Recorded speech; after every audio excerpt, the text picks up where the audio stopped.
Fear is the mind killer. And on Arrakis, it's not the biggest army that gives you victory, but it's the blade in your hand and the willingness to use it. And this blade has the potential to even rival the Fremen crysknife, the Kershaw Atreides. Oh, cut. Man, how do you Fremen even breathe with these things up your nose? Like, I don't get it, man. It is uncomfortable. Whew, that's better. Well, how we doing? Gideon's Tactical Crew, Blade Lovers, the universe over.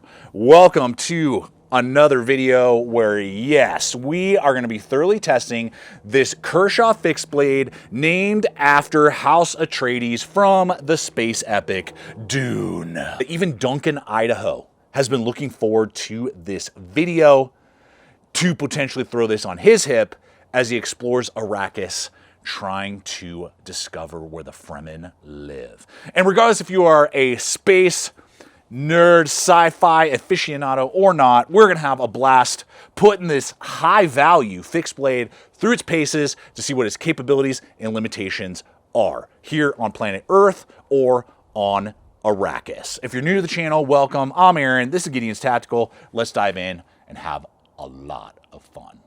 All right. I'll put it back in. There. Everybody happy? Now, when we look at the blade itself, from handle to tip, we're talking about just under 6 inches, so a good amount of reach. And then add to that the TANTO design right there with that slight sweeping down belly into the transitional point, and then a sweeping down blade. So it's not a straight blade, it sweeps up towards that tip, and it's got a 3/4 high flat grind, and then it's 3/16 of an inch thick, so it's nice and robust and durable. But at 8 ounces, it's quick in the hand, man. It's fast, excellent to help defend House Atreides against House Harkonnen, being able to pierce, stab, slash, do what needs to be done to defend the honor of our house. But we also need to know how it'll perform as a good utility knife before we find out how it would perform as a good outdoor survival knife. All right, what if we're looking for the Siege? And we got to cut open a Harkonnen suit. Oh! Get the moisture. My boys and I just rewatched Dune. Part 1 and 2. Cannot wait for part 3. Find out what happens. I'm gonna be honest, have not read the books. I tried reading the first one. And oh, here's a water pipe. In the desert. Can they cut? Oh yeah. Alright, there you go. Nice. Yeah. Even though it's a Tanto design, it's got a sweeping edge, which is really good. Look at that. Great. Oh, there you go. Because of the edge and the way it is, I can do a really nice push cut down on that. Here's your sleeping mat when you're wandering the desert and you're trying to catch a sandworm.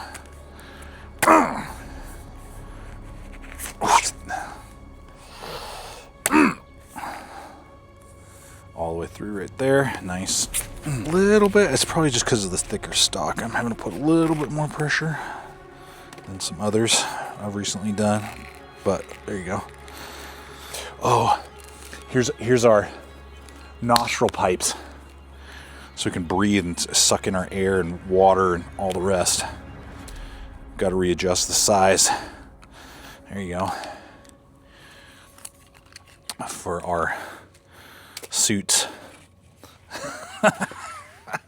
Now this blade may be helping us harness desert power, but when it comes to telling time, this watch helps us harness solar power. And it comes from the sponsor of today's video, which is VAER watches. And their C5 solar-powered tactical field watch would be the perfect timepiece for Paul Atreides to synchronize their next attack on the Harkonnens and help you synchronize all of your adventures. Guys, I've been rocking these watches for over a year now, and I recently got asked from a few of you viewers of all of VAER watches, which one is kind of like your go-to, the one you gravitate to the most, and it is this Japanese movement, but American assembled C5 solar watch, because it's just kind of set, forget. With a 6-month power reserve, I can be hiding underground in a siege from the sun for 6 months and still have time. And as little light as what is produced by a Bic lighter is all I need to charge this watch. And there are so many other aspects, not only to this design, but tons of other models that VAER watches produces. So I'm gonna have a link popping up. It's in the description box below as well. I invite you guys to check it out. If you subscribe to their newsletter, you can get a 10% off your first purchase, and just check it out so that you can stay on time for all of your adventures. Now, they've given us quite a bit to work with when it comes to the handle ergonomics, with bolt-on handle scales made out of polypropylene and a rubberized material. So from these ribs back is a rubberized, grippy, gives a little bit, excellent when your hands are sweaty from hours and hours of riding a sandworm and you need to grip that blade and use it for whatever reason. It's going to feel really good and comfortable in the hand. And these are thick, man, at like 0.87. These are contoured, rounded. The spine is crowned above it, but the corners are chamfered and rounded off. So it feels really good in the hand, plenty of real estate, even if I'm wearing gloves.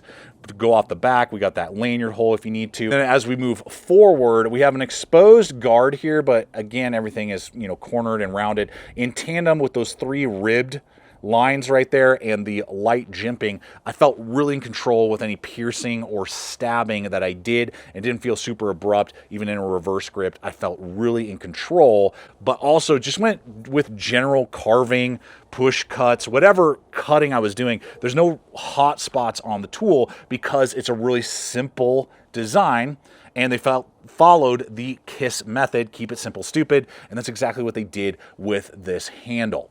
Now, the steel they're using is 65 MN steel. It's a Chinese spring steel in the family of like 1066 to 1095. Just depends kind of on heat treat and HRC that they decide to bring it to. Kershaw has used it on a few knives, including the Camp 10, which I have thoroughly thumped on for years and years and years. Tried to break that thing, and it just keeps on ticking. So it's a tough, simple, high carbon steel that makes it very easy to resharpen. And that plays into the value of the tool, coming in at currently $60 or less. So I'm going to have a link popping up. It's in the description box below this video as well, to my Amazon store and the other affiliates that I partner with, like Blade HQ, Knife Center. So you can check this tool out for yourself if you feel like it's checking all the boxes, especially once we've run in a few competitive options a little bit later. Let's do the cardboard.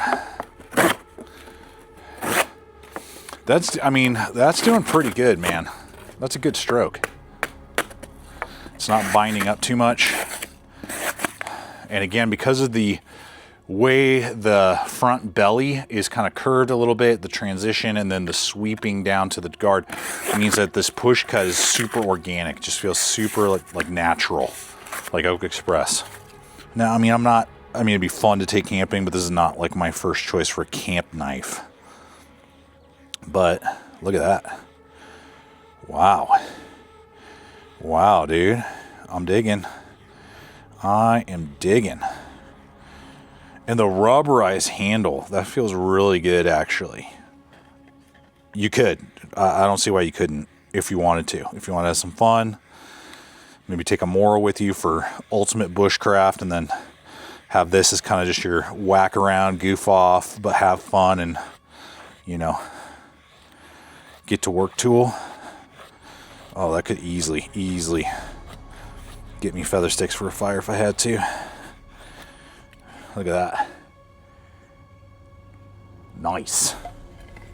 And then just... Now, you got to have a good scabbard for your blade when you're running across the dunes trying to outpace a sandworm trying to gobble you up for lunch. And it's excellent when a budget tool doesn't need to be upgraded with scales or with a sheath. And this one doesn't need any upgrading. We got a good polymer sheath, drainage hole. It will be compatible with Blade Tech locks, Molly locks, whatever you want to put it on, but it actually has a really good drop leg system using just 2 Phillips heads right there. And it comes with this Velcro removable attachment right here so that you can put this through your belt. You can disconnect it. It's ambidextrous. You swap right or left. The button snaps if you want to, but you don't need that with the tension They actually lock around these two little ribbed points right there, really locking in place. A little bit of rattle, but that's really my only critique. But I mean, that happens with $500 blades. And then we got a good thumb ramp, boom, for instant speed of deployment. And then let's do a little whack-a-hack. Ooh, look at that. That's a deep bite right there, dude. I mean, that's great white level right there. Duncan, Idaho would be proud. It's like, oh, that'll go deep into a Harkonnen skull. Man, what's the name? I forget. What's the name of the Emperor's Army? Like professional weird soldiers. And they got the guys like upside down bleeding out. And they're like anointing them with blood. Their victims or whatever. I'm sure there's some of you who I like Dune, but I'm not like a nerd about it. This edge is great, guys. This edge is doing real good. Let's do some Biantonion. I'm going to do some bad wood here. Do some nasties. Get some. Now, I would assume durability on this because of the way the Camp 10 operates, and I've put that through the paces for like almost a decade, dude.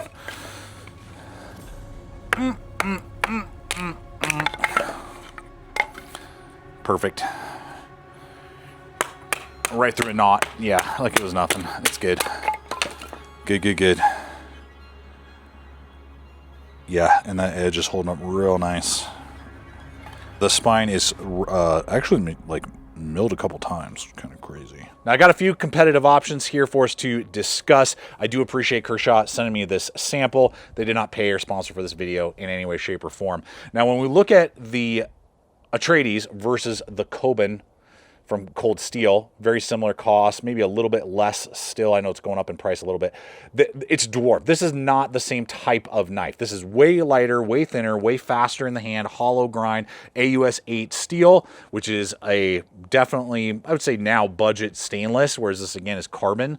But this is like, I view this as light duty utility and self-defense. That's how I view this. This is like heavy duty self-defense, and definitely like if we were going to go camping and you were to say, hey, which one would you want as like your camp knife? I would definitely be taking the Kershaw just because of its extra weight, thickness, and overall reach, and even thicker, bigger, broader handle.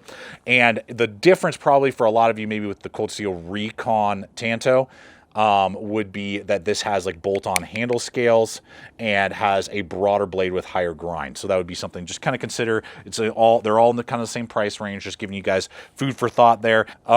Very, very viable, budget-friendly, like go bag for your go bag. You know, you're just on a budget, but you want something with good reach. Bolt-on scales are important to you. Good polymer sheath. It gives a lot of capability in not only utility roles, defensive roles, but also, you know, shelter building and firecraft if you have to. And, you know, a lot of times when we see something named after a movie or a book or like a character or something like that, we're like, okay, this is like, you know, just for show. Extremely capable. I would say that this is a very, very capable tool. If you like the lines, design, and those type of aspects, you're going to get a lot of bang for the buck. And Duncan Idaho may even be rocking this at some point on his hip. So there it is, guys. Hope it's been fun, entertaining. Go watch Dune if you haven't. Definitely worth it. And until next time, always remember to stay equipped, stay prepared, and I'll see you out there.